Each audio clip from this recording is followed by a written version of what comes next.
মিটৰ দৰ্শকসকলৰ বাবে এই মুহূৰ্তত লৈ আহিছোঁ এটা ডাঙৰ খবৰ।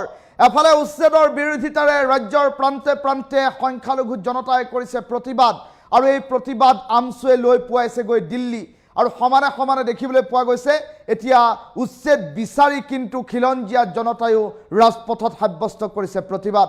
এই ডাঙৰ খবৰটো টাইম মিটৰ দৰ্শকসকলক এই মুহূৰ্তত জনাইছোঁ। উচ্ছেদৰ বিৰোধিতাৰে যি সময়ত সংখ্যালঘুৰ মাজত প্ৰতিবাদ হৈছে তাৰ মাজতে কিন্তু একত্ৰিত হৈছে খিলঞ্জীয়া। আনফালে ৰাজ্যজুৰি উচ্ছেদ বিচাৰি খিলঞ্জীয়াৰ গৰ্জন আৰম্ভ হৈছে। অসমীয়া জাতি ৰক্ষাৰ বাবে উচ্ছেদ বিচাৰি ৰাজপথত নামিল হাজাৰ হাজাৰ খিলঞ্জীয়া। বেদখলকাৰীক উচ্ছেদ কৰিবই লাগিব আৰু এই পৰ্যন্ত যিমান বেদখলকাৰীক উচ্ছেদ কৰা হৈছে তাৰ বাবে ৰাজ্যৰ মুখ্যমন্ত্ৰীক জনালে ধন্যবাদ।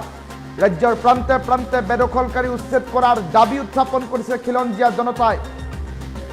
ৰাজ্যৰ চৰকাৰী ভূমি সংৰক্ষিত বনাঞ্চল VGR PGR আৰু সমান্তৰালকৈ মন্দিৰৰ ভূমিত হৈ থকা বেদখল উচ্ছেদ কৰাৰ দাবীত তীব্ৰ প্ৰতিবাদ সাব্যস্ত কৰিছে এতিয়া খিলঞ্জীয়া জনতাই। আৰু এই পৰ্যন্ত গোৱালপাৰা ধুবুৰীকে আদি কৰি বিভিন্ন প্ৰান্তত চলা উচ্ছেদ কাৰ্যৰ বাবে ৰাজ্যৰ মুখ্যমন্ত্ৰীক ধন্যবাদ দিলে খিলঞ্জীয়া জনতাই। আৰু অন্যান্য বহু প্ৰান্তত এতিয়াও চলি আছে বেদখল আৰু সেই বেদখলকাৰীক উচ্ছেদৰ দাবী অতি শীঘ্ৰেই উত্থাপন কৰা দেখিবলৈ পোৱা গ'ল। আৰু এই পৰ্যন্ত উচ্ছেদ চলাই থকা কাৰ্যৰ বাবে ৰাজ্যৰ মুখ্যমন্ত্ৰীগৰাকীক ধন্যবাদ দিলে এইসকল লোকে। বিজেপিৰ নেতৃত্বত এই সমদল ইতিমধ্যে ওলাই আহিছে আৰু বেদখলকাৰীক এক প্ৰকাৰ সাৱধান বাণী শুনাই প্ৰতিবাদমুখৰ পৰিস্থিতিৰ সৃষ্টি কৰিছে এইসকল জনতাই। এফালে উচ্ছেদৰ বিৰোধিতাৰে সংখ্যালঘুৱে প্ৰতিবাদ সাব্যস্ত কৰিছে, এই অমানৱীয় উচ্ছেদ বন্ধ কৰক বুলি দাবী উত্থাপন কৰিছে। আনফালে কিন্তু বিপৰীত ছবি, খিলঞ্জীয়া জনতাই উচ্ছেদ বিচাৰিছেহে, আৰু অধিক উচ্ছেদৰ প্ৰয়োজনীয়তা আছে ৰাজ্যত, এনেধৰণৰ কেতবোৰ মন্তব্য কৰিছে এইসকল লোকে। কিয়নো গোৱালপাৰাৰ হাছিলা বিল, গোৱালপাৰাৰ পাইকান সংৰক্ষিত বনাঞ্চল, সমান্তৰালকৈ ধুবুৰীৰ বিলাসীপাৰা চাপৰ আৰু সমান্তৰালকৈ আন কেইবাটাও প্ৰান্তত চলিছিল উচ্ছেদ, আৰু সমান্তৰালকৈ লখিমপুৰৰ এটা প্ৰান্তত চলিছে উচ্ছেদ, নাওবৈচাৰ এটা প্ৰান্ত, হাতশিঙিমাৰীৰ এটা প্ৰান্তত উচ্ছেদ চলিছে।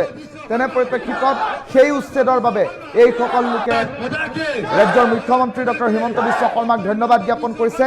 কিন্তু ৰাজ্যৰ মুখ্যমন্ত্ৰীগৰাকীক আৰু এটা কথা দৃষ্টিগোচৰ কৰোৱাইছে যে ৰাজ্যৰ বহু প্ৰান্তত এতিয়াও অবৈধ দখল চলি আছে। VGR PGR ভূমি, সমান্তৰালকৈ গোচৰণীয়া পথাৰ আৰু বনাঞ্চলৰ ভূমি, বিলসমূহৰ ভূমি এতিয়াও বহু লোকে অবৈধভাৱে দখল কৰি আছে। অবৈধ দখলকাৰী প্ৰতিটো পৰিয়ালৰ বাসগৃহত বুলডোজাৰ চলাবলৈ আহ্বান জনাই ৰাজপথত নামিল এইসকল খিলঞ্জীয়া লোক। টাইমিটৰ দৰ্শকসকলক এই মুহূৰ্তত সেই দৃশ্যাংশ দেখুৱাই আছোঁ।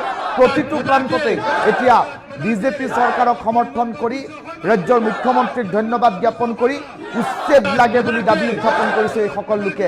এফালে যদি উচ্ছেদৰ বিৰোধিতাৰে সংখ্যালঘুৱে গৰ্জন আৰম্ভ কৰিছে, আনফালে কিন্তু উচ্ছেদ বিচাৰি সংখ্যালঘু জনতাৰ বিপৰীতে খিলঞ্জীয়া জনতা এতিয়া নামিছে ৰাজপথত। দৃশ্যাংশ টাইমিটৰ দৰ্শকসকলক এই মুহূৰ্তত দেখুৱাই আছোঁ। মন্তব্য আছে, মন্তব্য শুনাই দিছোঁ। আমাৰ হাজো শুৱালকুছি সমষ্টিৰ অন্তৰ্গত যি আমাৰ কৰ্মী আছে তেওঁলোকে সকলোৱে আজি আমি লগ হৈ কিনে ধন্যবাদ জ্ঞাপন কাৰ্যসূচী এটা অনুষ্ঠিত কৰিছিলোঁ। আৰু এই কাৰ্যসূচীত আমাৰ অসমৰ মাননীয় মুখ্যমন্ত্ৰী মহোদয়ক আমি ইয়াৰ পৰা ধন্যবাদ জ্ঞাপন কৰিছোঁ। অসম চৰকাৰৰ মুখ্যমন্ত্ৰী মহোদয়ৰ নেতৃত্বত যি উচ্ছেদ অভিযান চলিছে, সেই উচ্ছেদ অভিযানত আমি তেখেতক ধন্যবাদ দিছোঁ আৰু হাজো শুৱালকুছি সমষ্টিৰ সমূহ ৰাইজ তেওঁৰ লগত আছোঁ আৰু এই অভিযান তেওঁক আমি অব্যাহত ৰাখিব দিছোঁ।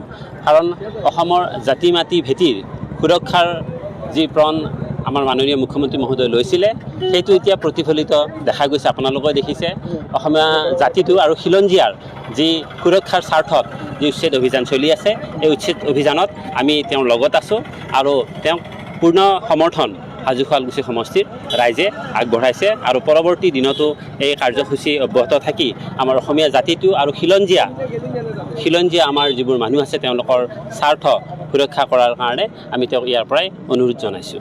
অসমত অবৈধ যিসমূহ বেদখল আছিলে, এই বেদখল উচ্ছেদ কৰাৰ বাবে দৃঢ়ভাৱে পদক্ষেপ লোৱা, অতি স্পষ্টভাৱে খিলঞ্জীয়া অসমীয়া মানুহৰ স্বাৰ্থ সুৰক্ষিত কৰাৰ কাৰণে অসমৰ জনপ্ৰিয় মুখ্যমন্ত্ৰী, অতি দক্ষ মুখ্যমন্ত্ৰী ডক্টৰ হিমন্ত বিশ্ব শৰ্মাৰ যি পদক্ষেপ, এই পদক্ষেপক অভিনন্দন জনাই আজি হাজো শুৱালকুছি সমষ্টিৰ প্ৰত্যেকজন ভাৰতীয় জনতা পাৰ্টীৰ কাৰ্যকৰ্তা, সাধাৰণ ৰাইজ আজি ওলাই আহি এই অভিনন্দন এই কাৰ্যসূচী আমি অংশগ্ৰহণ কৰিছোঁ। প্ৰায়ত বিশ্ৰাম মেধিৰ পিছত অসমত খিলঞ্জীয়া অসমীয়া মানুহৰ সুৰক্ষিত ভৱিষ্যতৰ কাৰণে দৃঢ় পদক্ষেপ লোৱা যদি মুখ্যমন্ত্ৰী আছে, সেইগৰাকী হ'ল বৰ্তমানৰ ডক্টৰ হিমন্ত বিশ্ব শৰ্মা ডাঙৰীয়া। ডক্টৰ হিমন্ত বিশ্ব শৰ্মা ডাঙৰীয়াই অসমীয়া খিলঞ্জীয়া মানুহৰ স্বাৰ্থৰ কাৰণে যি পদক্ষেপ লৈছে, যি অবৈধ বেদখল উচ্ছেদ কৰিছে ধাৰাবাহিকভাৱে, এই উচ্ছেদ ধাৰাবাহিকভাৱে অব্যাহত ৰখাৰ কাৰণে আমি আহ্বান জনাইছোঁ। সমগ্ৰ অসমৰ ৰাইজ ডক্টৰ হিমন্ত বিশ্ব শৰ্মাৰ লগত আছে। অসমত আমাৰ হাজো শুৱালকুছি সমষ্টিৰ অন্তৰ্গত যি আমাৰ কৰ্মী আছে, তেওঁলোকে সকলোৱে আজি আমি লগ হৈ কিনে ধন্যবাদ জ্ঞাপন কাৰ্যসূচী এটা অনুষ্ঠিত কৰিছিলোঁ। আৰু এই কাৰ্যসূচীত আমাৰ অসমৰ মাননীয় মুখ্যমন্ত্ৰী মহোদয়ক আমি ইয়াৰ পৰা ধন্যবাদ জ্ঞাপন কৰিছোঁ। অসম চৰকাৰৰ মুখ্যমন্ত্ৰী মহোদয়ৰ নেতৃত্বত যি উচ্ছেদ অভিযান চলিছে, সেই উচ্ছেদ অভিযানত আমি তেখেতক ধন্যবাদ দিছোঁ। আৰু হাজো শুৱালকুছি সমষ্টিৰ সমূহ ৰাইজ তেওঁৰ লগত আছোঁ আৰু এই অভিযান তেওঁক আমি অব্যাহত ৰাখিব দিছোঁ। কাৰণ অসমৰ জাতি মাটি ভেটিৰ সুৰক্ষাৰ যি প্ৰণ আমাৰ মাননীয় মুখ্যমন্ত্ৰী মহোদয় লৈছিলে, সেইটো এতিয়া প্ৰতিফলিত দেখা গৈছে। আপোনালোকে দেখিছে অসমীয়া জাতিটো আৰু খিলঞ্জীয়াৰ যি সুৰক্ষাৰ স্বাৰ্থত যি উচ্ছেদ অভিযান চলি আছে, এই উচ্ছেদ অভিযানত আমি তেওঁৰ লগত আছোঁ আৰু তেওঁক পূৰ্ণ সমৰ্থন হাজো শুৱালকুছি সমষ্টিৰ ৰাইজে আগবঢ়াইছে। আৰু পৰৱৰ্তী দিনতো এই কাৰ্যসূচী অব্যাহত থাকি আমাৰ অসমীয়া জাতিটো আৰু খিলঞ্জীয়া আমাৰ যিবোৰ মানুহ আছে, তেওঁলোকৰ স্বাৰ্থ সুৰক্ষা কৰাৰ কাৰণে আমি তেওঁক ইয়াৰ পৰাই অনুৰোধ জনাইছোঁ।